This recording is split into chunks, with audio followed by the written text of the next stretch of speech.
versículo 35. Ese día, dice en la Nueva Versión Internacional, ese día, al anochecer, le dijo a sus discípulos: crucemos al otro lado, pasemos al otro lado. Dejaron la multitud y se fueron con él en la barca donde estaba. También le acompañaban otras barcas. Se desató entonces una fuerte tormenta y las olas azotaban la barca, tanto que ya comenzaba a inundarse, o se anegaba.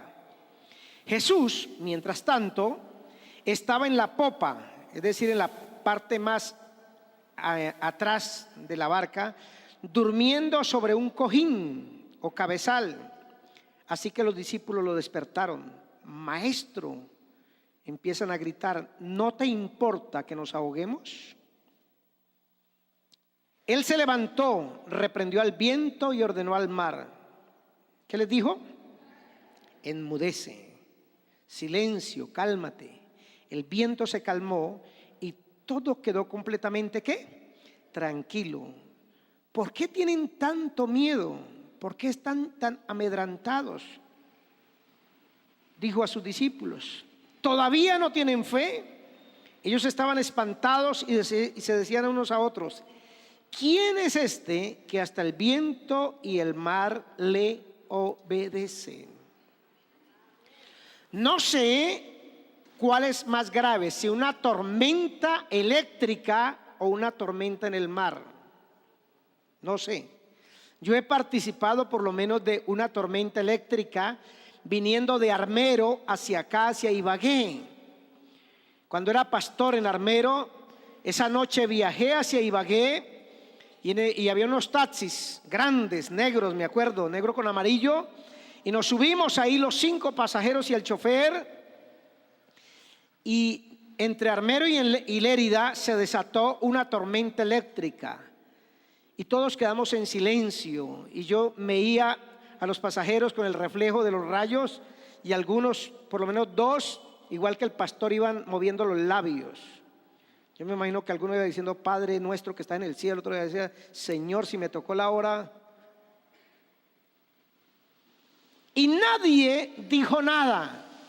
La tormenta venía extendiéndose, o venía desde la mitad de Lérida y Armero, el antiguo Armero. Y solo cuando salimos de aquí de Venadillo, llegando a Alvarado, la cosa amainó. ¿Qué era el fenómeno? El cielo se alumbraba como si estuviera a las 10 de la mañana. Y yo nunca había visto rayos caer cerca de mí. Yo he visto, como usted, caer multitud de rayos, pero rayos a 100 metros, a 80 metros, a 500 metros, era espantoso, hermanos. Y uno en ese carro decía, ¿a qué horas cae acá? Y como estaba naciendo mi primer hijo, David, yo lo único que le pedí a Dios, déjeme verlo, Señor, déjeme conocer la pinta. Aquí es una tormenta en el mar. Las tormentas en el mar de Galilea son comunes. Estaban leyendo cuando estaba preparando el mensaje de un grupo de turistas que están en el mar de Galilea, unos 20-25 turistas, y el mar es tranquilo, no es mar, realmente es un lago de 22 kilómetros de largo por 12 de ancho, y las aguas muy azulosas, muy calmadas. Se metieron a bañar, y el guía les dijo, tengan mucho cuidado porque puede desatarse una tormenta. El guía local de ahí, y todos se rieron de él. ¿Cómo se le ocurre que en esta tranquilidad del lago va a haber una tormenta? Cuando en menos de 20 minutos, hermanos, se desató la tormenta. Estoy hablando de días pasados, y duraron los turistas corriendo casi 20 minutos alejándose del mar, porque se embravecieran las olas de 2 metros y el agua se volvió espumosa. ¿Por qué se da ese fenómeno? siendo que no es un mar, pero por esa característica lo llaman mar, porque las aguas que alimentan el mar de Galilea o el lago de Genesaret, también llamado así, vienen de las cumbres del monte Hermón, que está como a 2000 metros a nivel del mar, y el mar de Galilea está como a 180 metros debajo del nivel del mar. Se forma una depresión, un valle, y los vientos que vienen del monte Hermón cubierto de nieve, vientos a veces cálidos, pegan contra la montaña de nieve y se vienen por ese cañón y desatan tormentas como la que aquí acabamos de narrar. Hasta el día de hoy ese fenómeno se da. Si usted quiere ir, vaya y se eche una pasadita por allá y me cuenta.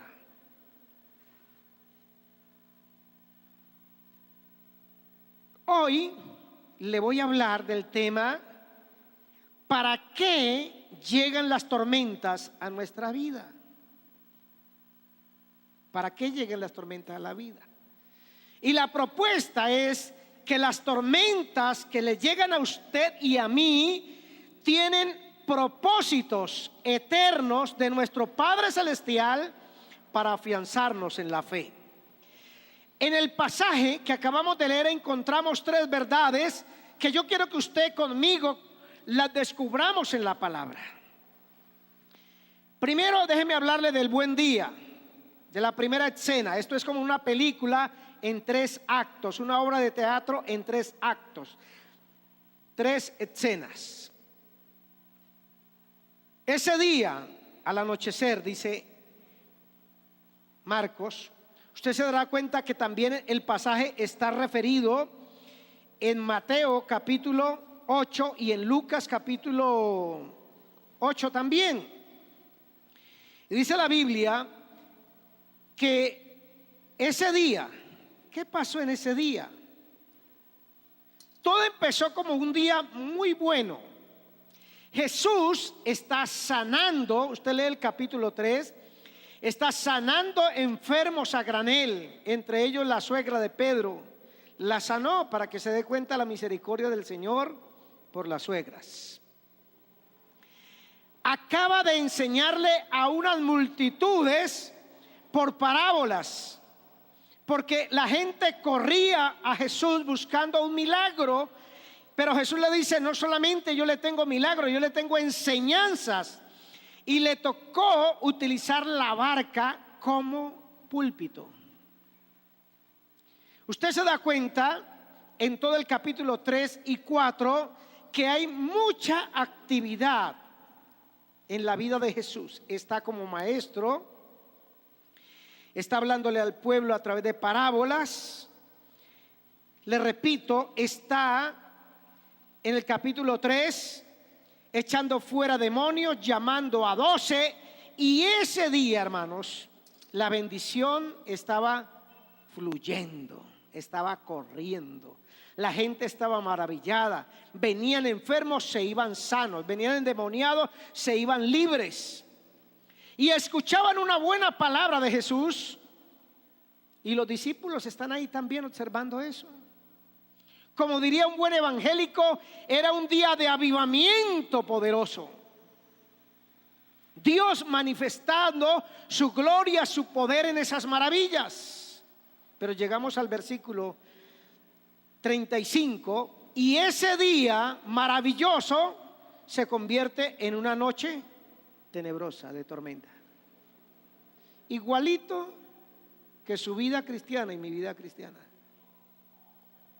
Hay días que son una maravilla. Le pagaron a usted esa platica que que estaba perdida. Su mujer le dijo al fin que no se va a divorciar y que lo va a soportar hasta el final de los días.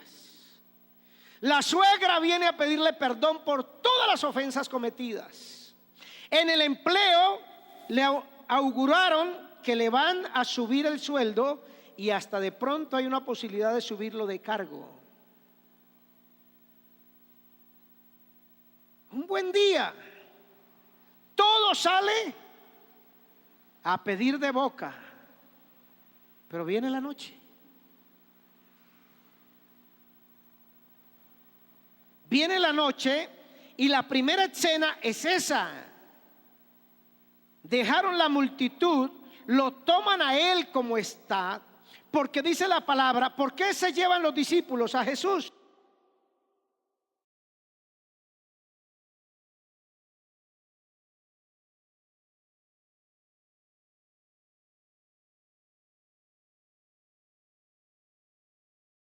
Aquellos que buscan un Dios que los exonere de crisis en la vida, no lo van a encontrar en la Biblia.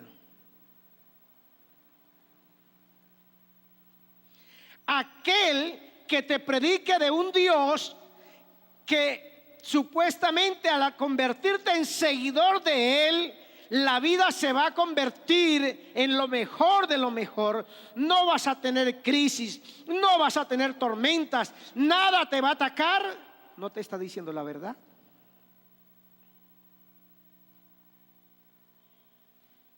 Y ahí empieza a desintegrarse la fe que usted tiene. Pero pastor, si yo escucho al predicador aquel, a aquella, veo enlace, esto digo, veo al uno y al otro y me prometen que si Dios está conmigo, todo me saldrá bien. Ese no es el Dios de la Biblia. Note que de quién salió la iniciativa de cruzar el lago de Genesaret o el mar de Galilea. ¿De quién? ¿De quién salió la iniciativa? Del mismo Señor. Les dice a sus discípulos, vámonos al otro lado. Están en obediencia al Señor, no están andando. Y la primera verdad de por qué llegan las pruebas, las crisis, las tormentas en nuestra vida es para hacernos ver que nosotros no estamos cubiertos de un teflón espiritual que todo nos ¿qué? Nos resbala.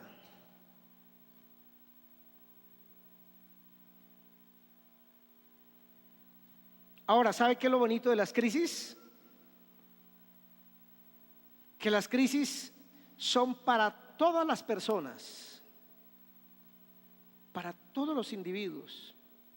Usted me dirá, no, pastor, mire, yo conozco un rico que ese no le entra la polilla, pastor. Espere.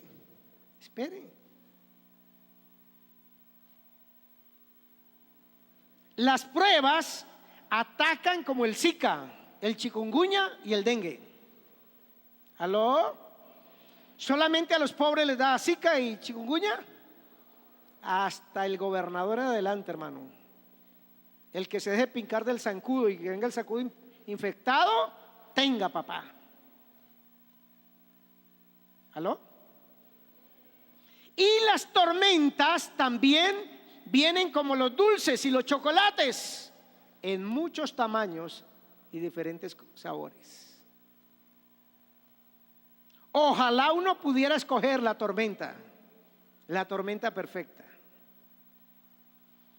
Y soy cristiano y sigo al Señor y estoy haciendo lo que Él me dice que haga. Mire, les está diciendo, aquí vamos, papá, vamos al otro lado. Les doy mi palabra, vamos al otro lado. Pero llega la crisis. Si usted quiere un Dios que no le permita tormentas en su vida, tiene que buscarlo por otra parte. Porque si usted está buscando al Dios verdadero y usted es un seguidor de Él, un cristiano, una cristiana comprometida, inevitablemente van a llegar las noches.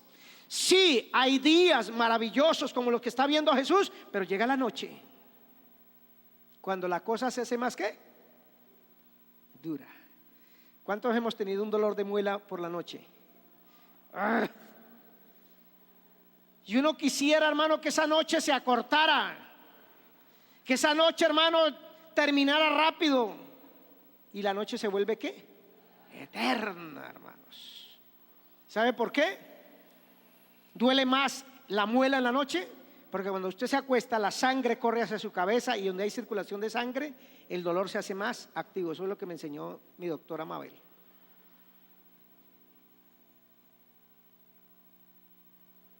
Llegan. Pero pastor, yo soy cristiano. Sí, por ser cristiano te van a llegar. Dígale al que está al lado, bájese de la nube, te va a llegar la tormenta, dígale. Si a usted no le ha llegado, le va a llegar. Se lo prometo. Si a usted no le ha llegado, le va a llegar, hermanos. La tormenta lo va a agarrar. Ahora, mire lo curioso, y quiero relacionar con otra tormenta famosa en la Biblia. Libro de Jonás, para que entendamos esta diferencia. Libro de Jonás, creo que todos conocemos la famosa historia de Jonás, porque dice el cantautor colombiano que encontraron la ballena que se tragó a Jonás. Allá está Jonás, que Dios le dice: ve a Nínive y pregona contra ella y predica lo que yo te voy a decir. ¿Y qué hizo Jonás? Para allá había que ir. ¿Qué hizo Jonás? Se fue para allá.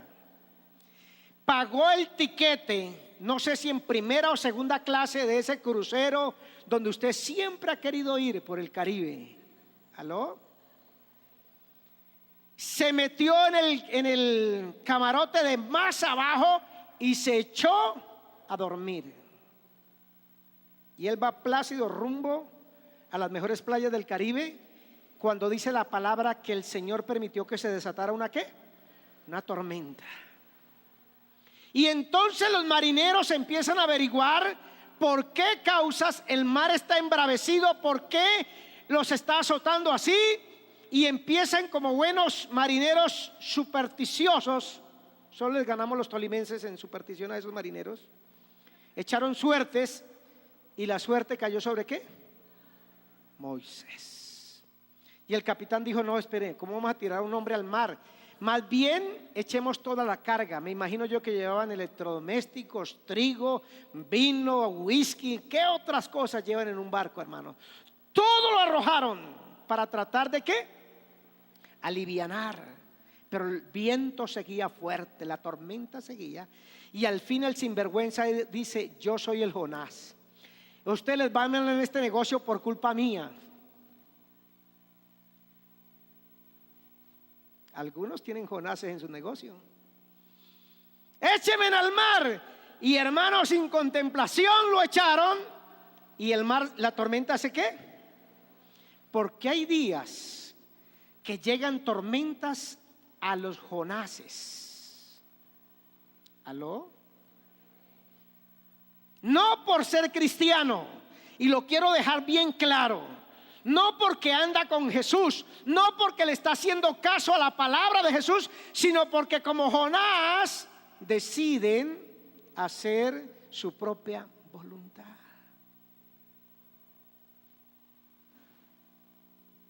Un muchacho que nos ganamos en el Señor que nos ganamos para Cristo en la ciudad de Cali cuando eran los pastores allá. Un día me confesó, me dijo: pastor, que lo veía enfermo, demacrado. Y al fin se acercó y me dijo: pastor, yo tengo SIDA. Y estoy aquí en la iglesia, si el Señor no me quiere sanar, que me sane. Le dije: cuéntame, ¿cómo fue tu vida? ¿Por qué llegaste a eso? Pastor, yo era creyente, yo era de una iglesia, activo, pero me dejé llevar por mis pasiones, por mis deseos sexuales, y terminé pringado de SIDA. Y ahora, pastor, me ve usted acá, y aunque sé que Dios me puede sanar, no sé si me sane. No lo sanó. Tormentas que vienen para castigar ¿a quién? Diga: a los Jonás. Mira al que está hasta el lado y dígale: usted no tiene cara de Jonás. Hay tormentas que vienen a la vida del desobediente. Hay tormentas que vienen como expresión de la ira, del juicio de Dios sobre un creyente. Le estoy hablando de Jonás para que entienda, porque algunos son tan descarados que andan como Jonás, haciendo lo que se les da la gana, y todavía preguntan: Señor, ¿para qué me mandas esta tormenta? Señor, ¿por qué tengo que sufrir? Y cantan la canción del sufriente. ¿Vale la claridad? Hay tormentas que son para castigar al Jonás, pero aquí no es por eso. Aquí es porque están haciéndole el caso a Jesús. Segunda verdad.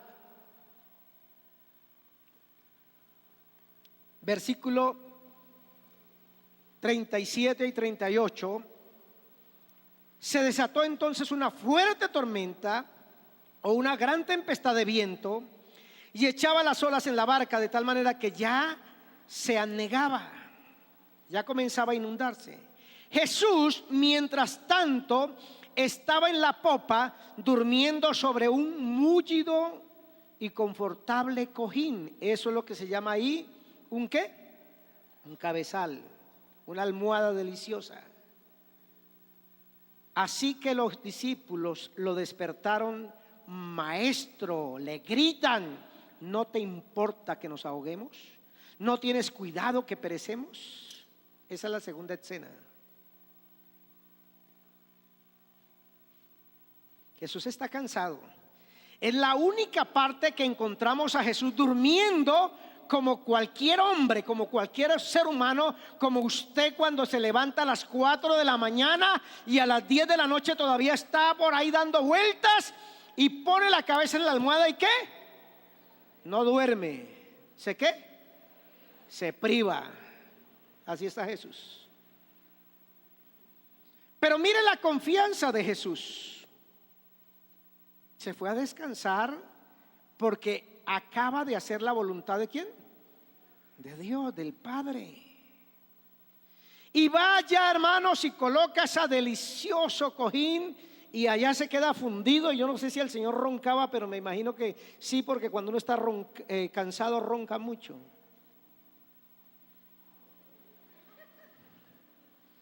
Si no, pregúntele a su esposa o a su esposo. La segunda gran verdad de por qué llega la crisis, llega la tormenta a su vida, es para asegurarle que Dios está con usted a pesar que usted no lo crea. Mire la confianza de Jesús. Durmiendo, como decimos, como un bebé, como un recién nacido. Él no se preocupa de nada. Él solamente dio su orden, dio su palabra. Ellos están y Él está descansando. Porque sabe que está en las poderosas manos ¿de quién? Del Señor. Esa es la seguridad, esa es la confianza de un creyente, que aunque llegue la tormenta, hermanos, puede confiar que sea grande o sea chica, está en las manos del Padre Celestial, que no lo va a desamparar ni lo va a dejar. Primera verdad, me llega la crisis, me llega la tormenta porque estoy haciéndole caso al Señor, porque es parte de mi vida cristiana. Segunda verdad, el Señor está conmigo a pesar de la tormenta tan grande que se ha desatado a mi lado. Déjeme decirle las 3 tormentas que usted sabe que lo abaten. Número 1, sus finanzas y su trabajo. Eso va unido, ¿cierto? A veces se quedó sin ganancias, a veces se quedó sin empleo, a veces le prometieron en su labor, a veces le prometieron ganancias, sueldo, incentivos y no le dieron nada. 2, su familia. Crisis a nivel familiar. Un hijo que era tan consagrado resultó descarriado. Una hija que usted no esperaba resultó embarazada de ese sinvergüenza que a usted no le cae nada bien. Su hijo, su hija que eran tan consagrados, se consiguieron un novio, una novia inconversa, y eso le produce a usted ¿qué? Un dolor que usted no se imagina. Los muchachos no se alcanzan a imaginar, y se desató la tormenta en la vida familiar. O usted descubrió que su esposo o su esposa envía mensajes secretos o entra la llamada y él se aparta, ella se aparta para contestar la llamada donde nadie le escuche, e inmediatamente se desató la ¿qué? Tormenta familiar. O número 3, su salud. No son las relaciones interpersonales en la familia, es la salud. Y va donde el médico y el médico le dice: usted no tiene nada. Pero yo me siento enfermo, mire doctor. Señora, qué pena señor. Y usted no tiene la fuerza ni el vigor para levantarse, trabajar, responder a su responsabilidad. Se desató la tormenta. 3 tormentas. ¿Y sabe qué es lo tremendo? Que a veces se forman huracán, las benditas. Las 3 forman un tsunami, un huracán. Se levanta la tormenta, pero mire lo curioso. Allí están estos hombres. Mire el contraste tan tremendo. El Señor está ¿qué? Tranquilo, como siempre sucede, hermanos. El Señor está allí profundamente dormido sobre ese cabezal. Para Él el mundo está funcionando así, pero para los hombres están en medio de una ¿qué? ¿Ve la diferencia entre Dios y nosotros? Dios sentado en su trono, el mundo que se derrumba, que se le cae a Raimundo y todo el mundo. Y miren la palabra que utilizan: maestro. Ojo con esa palabra, pille el detalle. Maestro. ¿Se acuerda cuando decirle maestro a una persona era signo de respeto? Los que estudiamos con la maestra, la seño María, la señorita Inés, y era un respeto decirle maestro. Hoy se le dice maestro a cualquiera, hermanos. Pero yo quiero llevarlo a lo siguiente, hermanos. Mire lo que es Jesús para ellos en medio de la crisis. ¿Es apenas un qué? Maestro. Aunque lo están siguiendo, no han llegado al nivel donde quiere llevarlo Jesús. Ahora, si es maestro, ¿qué está haciendo el Señor? Porque un maestro, usted lo distingue, lo conoce, porque en cualquier ¿qué? Tiempo, lugar, espacio está ¿qué? Enseñando. Y aquí viene: maestro les está enseñando. Antes, usted ve los pasajes anteriores: sanidades, liberaciones, enseñanzas. Les está impartiendo, los está empoderando por la teoría. Y la teoría es buena. ¿Aló? Y ahora Jesús se separa de la multitud de creyentes y toma a los discípulos. Y yo quiero que note la diferencia entre ser un creyente y ser un discípulo. El creyente, el que dice milagros, milagros. Vea, cuando el pastor ora cae oro del cielo. El creyente va detrás de un milagro. El discípulo va detrás de una lección. ¿Aló? Se lo repito, dígaselo más bien. Dígale: el creyente busca milagros, el discípulo busca enseñanzas, lecciones para la vida. Dígaselo. El creyente busca milagros, el discípulo busca enseñanzas para la vida. Dígale al que está al lado, dígale: lo pillaron, papá. Diga: lo pillaron. Nunca se me olvida el curso teórico de conducción de vehículo. Mire, siéntese bien, una de las primeras lecciones: siéntese y ubique el asiento bien, que los pedales le queden a sus pies, la dirección, etcétera, las manos bien, que pueda tener visibilidad. Todo eso le enseñan a uno en curso de conducción. Y luego le enseñan los cambios y los pedales y toda la teoría. Me enseñaron también que cuando vaya en una apreciable bajada, bajando serio como en la línea, nunca lo baje el carro con frenos. ¿Cómo bajamos el carro en la línea? Cajeado. Y toda esa teoría, hermano, me voy para Villavicencio con mi familia y con mi sobrino, con mi sobrina, y a mí se me olvidó la lección teórica. Y por allá en la mitad, llegando al túnel, nos quedamos sin frenos.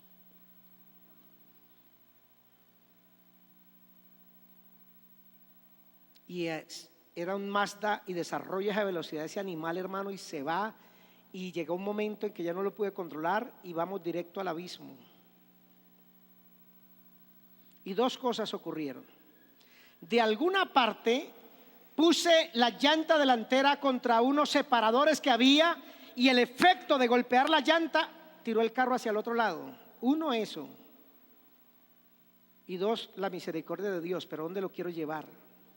De la teoría a la realidad hay mucha diferencia. En la teoría se forman los creyentes. Venga, ore de esta manera para que reciba su milagro. Diga milagro, milagro y milagro. En la realidad se forma el discípulo. ¿Aló? Y ahí están en la realidad de la vida. ¿Qué les está diciendo Jesús? Señores, en su vida van a enfrentar muchas tormentas. ¿Qué vamos a hacer?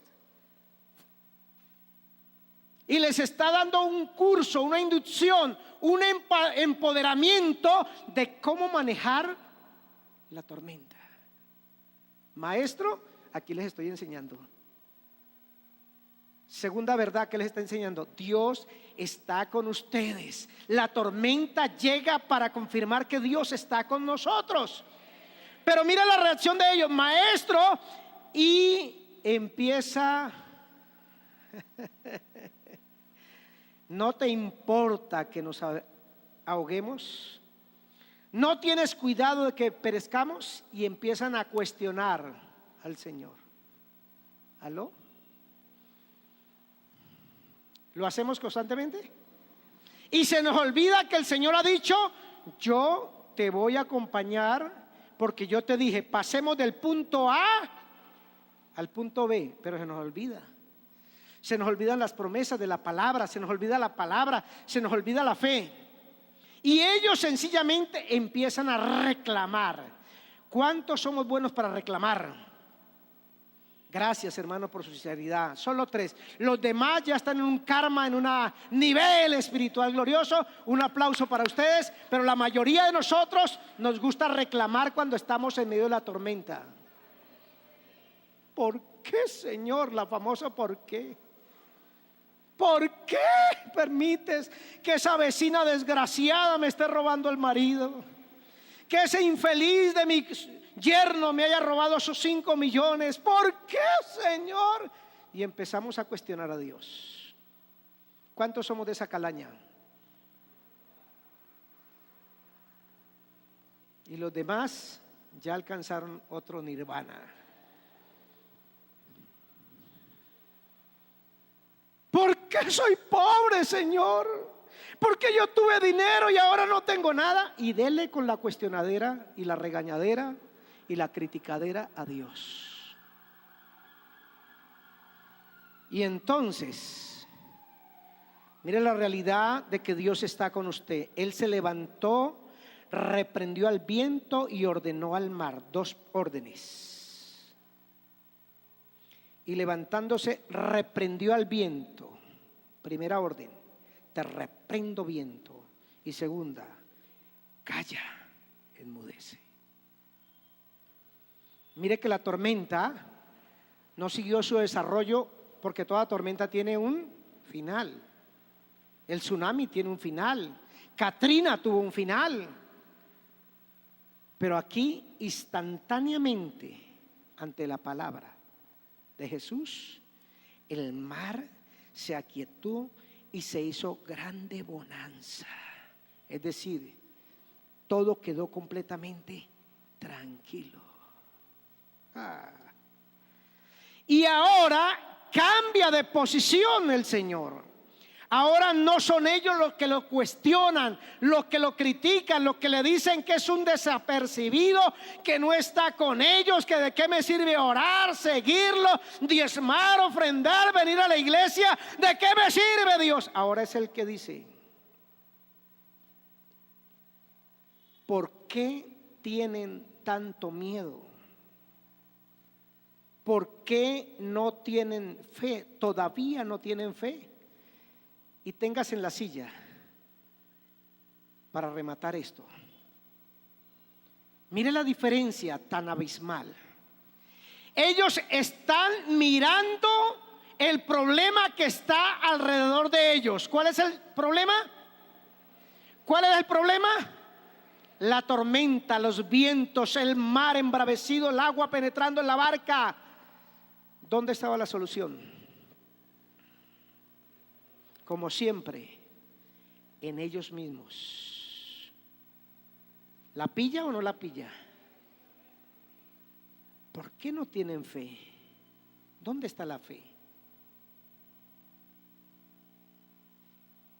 Ellos están mirando, mira esa onda, mira la barca, mira Señor, usted durmiendo. Venga, la respuesta no está ahí. La tormenta no se va a calmar porque tú la mires, la agrandes o la achiques. La tormenta va a seguir. ¿Dónde está tu fe? Y se nos olvida en medio de la tormenta. Y para que afrontes y salgas vencedor de las tormentas, tienes que echar mano y llevarte la ¿qué? La fe. Dígale al que está al lado: si vas a vencer la tormenta, tienes que ir acompañado de fe. La solución a la crisis está en el corazón.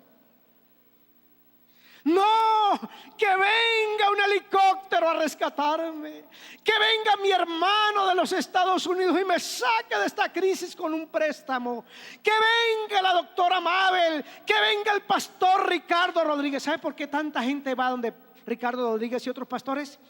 Porque no han descubierto que en ellos está la ¿qué? La solución. Dígale al que está al lado: en ti está la solución. La fe. ¿Pero qué clase de fe? ¿Dónde está la fe?, le dice Jesús. ¿Cómo no tienen fe? ¿Todavía no tienen fe? Porque la fe se desarrolla en medio de la crisis. La fe se desarrolla caminando con Jesús, como usted lo hace. La fe, óigame bien, no viene como fruto del milagro. La fe te hace ver milagros. Primero viene la fe, después ocurre el milagro. Tú quieres lo contrario: primero el milagro y después creo. Dios no trabaja así. ¿Dónde está la fe? Y para rematar le dice, mire lo que está diciendo: donde hay fe no hay, dígalo fuerte, donde hay fe no hay temor. Fe y miedo no van nunca. O gana el uno o gana el otro. Yo sé cuál casi siempre gana. Ojalá. Pero nos dejamos llenar de cobardía, de miedo, de agonía el corazón, e impera más el terror que la fe. Y tercera verdad: entonces temieron con gran temor.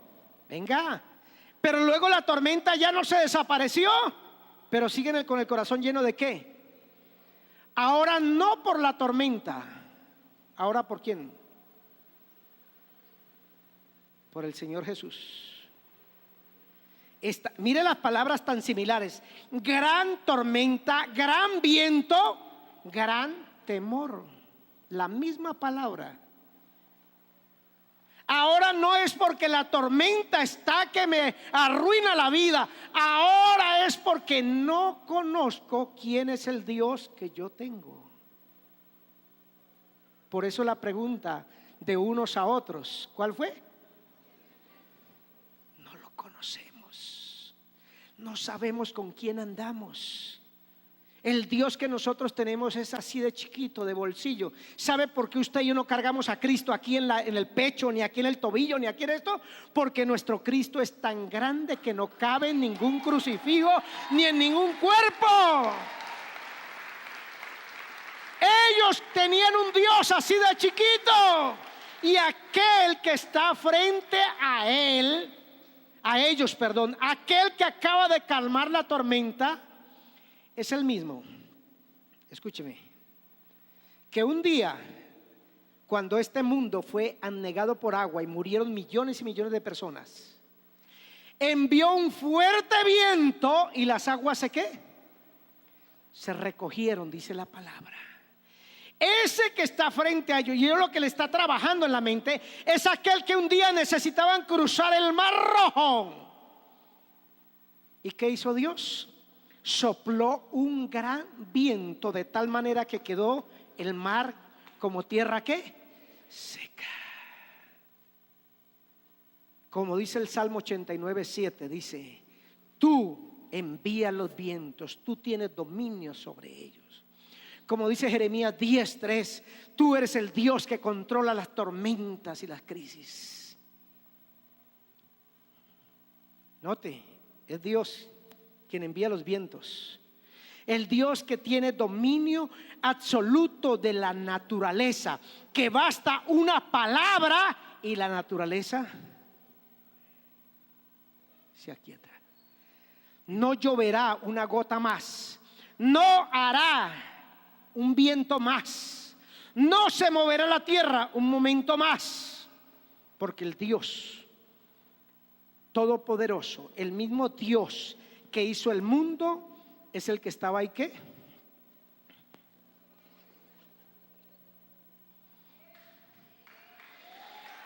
Ese es el Dios que ellos no pueden creer que es el que está con ellos, señores. Ellos creen que su Dios se quedó dormido, como el Dios de los seguidores de Baal. Y Elías les decía, griten más a ver si se despierta. No, este Dios que aunque tú creas que en medio de tu crisis, en medio de tu problema, en medio de tu tormenta, como que se olvidó de ti, como que se desatendió de ti, ahí está. No está agitado como tú, no está gritando como tú, no está desesperado, está impasible porque Él lo tiene todo bajo control.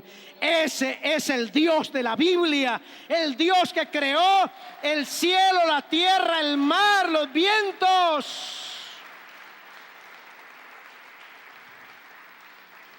Y termino con las palabras que la pastora inició el culto. ¿Se acuerda cuáles son las palabras que ella inició el culto? Ni me acuerdo, pastor, yo estoy en otro cuento. ¿Salmo qué? 107. Miren lo que dice la palabra. Versículo 23, leyó la pastora esta mañana. Se hicieron a la mar en sus barcos, para comerciar surcaron las muchas aguas. Allí en las aguas profundas vieron las obras del Señor y sus maravillas. Habló Dios y se desató ¿qué? Un fuerte viento que tanto encrespó las olas, que subían a los cielos y bajaban al abismo. Ante el peligro, ellos perdieron el valor, perdieron el coraje. Como ebrios tropezaban, se tambaleaban, de nada les valía toda su pericia. En su angustia clamaron al Señor y Él los sacó de su aflicción. Cambió la tempestad en suave brisa, se sosegaron las olas del mar. Ante esa calma se alegraron y Dios los llevó al pueblo anhelado. Que den gracias, versículo 31. Alaben las misericordias del Señor por su gran favor, por su gran misericordia, por sus maravillas en favor de los hombres. Exáltenlo en la congregación del pueblo y en la reunión de ancianos lo alaben. Eso era lo que tenían que hacer. ¿Quiénes? ¿Quiénes tenían que hacer eso primero? Los discípulos. ¿Están haciendo eso? Dándole gracias a Dios, alabándole. ¿Qué están haciendo? Cuestionando a Dios. ¿Y llenos de qué? De miedo y temor. Claro que eso no son muy distintos a nosotros en medio de la tormenta. Por eso yo le invito en esta mañana, porque yo sé por qué el Señor me dio esta palabra. Yo no la traje aquí porque no tenía nada más y póngase de pie. ¿Sabe por qué? Porque Dios quiere que usted haga eso. Pero pastor, es que se me está hundiendo el barco de la familia, se me está hundiendo el barco del trabajo. Pastor, usted no sabe. Pastor, usted no sabe que se me está hundiendo el barco de la salud. Ya no tengo la salud. ¿Y sabe lo que Dios dice? Se lo vuelvo a leer. Alaben la misericordia de Jehová y sus maravillas para con los hijos de los hombres. Glorifíquelo, exáltelo. ¿Sabe por qué? Porque Dios está al control. Dios está al control. Cuando yo era niño, tenía como amigo a un hambriado de esos que comía más que el orín en el hierro. Y yo no sé si él era porque yo era buena gente, le compartía los envueltos que mi mamá hacía, pero siempre me hablaba de que cuando llega a la casa yo no sé qué comer, no tengo qué comer, Isidro. Y a mí me parecía extraño. Mi mamá era pobre y trabajaba, pero yo estaba seguro que cuando yo llegara a la casa, mi mamá me decía: siéntese a almorzar. ¿De dónde? Yo no sé dónde sacaba mi mamá, pero nunca, era una mujer sola con 4 hijos. Nunca nos fuimos a la cama a dormir sin un plato bueno de comida. Esa es la fe que Dios te pide. Y yo me alegraba y yo miraba a mi amigo de correría, de jugarretas, y decía: ¿será que este no tiene papá, no tiene mamá? Pero yo tenía mi plato de comida porque tenía una mamá que estaba pendiente de mí. Y yo le digo a usted tiene un padre que tiene su plato de comida, que tiene todo bajo su control. Alégrese, dele gloria a Dios.